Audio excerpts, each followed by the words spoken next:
Welcome to iGod Today, your daily reflection.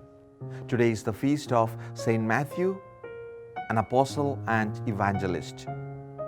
The gospel reading tells Matthew's version of Jesus calling a tax collector to be a disciple. Tax collectors have very poor reputation in the gospels. They are numbered among the groups of outcasts with whom no decent person would have any contact. In Palestine, most of them would have been Jews employed by the Roman colonial power to collect taxes from their own people. Roman citizens did not have to pay taxes. Only the conquered peoples had to do this.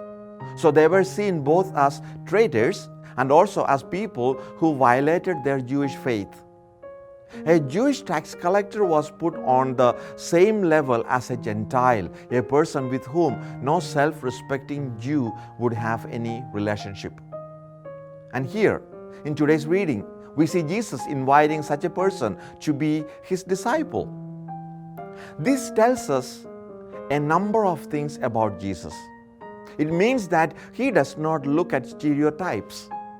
He does not say, he's a tax collector, so he must be a very sinful person with whom I should have no contact. No.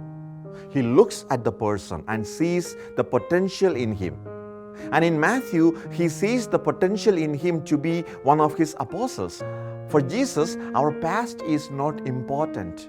What counts is where we are now and where we can be in the future.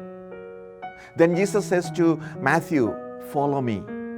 The tax collector gets up and goes after Jesus, leaving all the things of his occupation behind him. It is very similar to that of Peter, Andrew, James, and John leaving the boats, their nets, and even their family to go with Jesus. It's an unconditional and total following. Matthew then decides to celebrate his new calling. We see Jesus eating at his house in the company of other tax collectors. This is questioned by the Pharisees, and Jesus responds saying that it is the sick that needs a doctor, not the well. Matthew becomes an apostle of Christ, so also an evangelist. He contributed to the building up of the church. We're all called to be part of the body of Christ as well as to build it up. Let us work together for greater unity while tolerating and even encouraging diversity.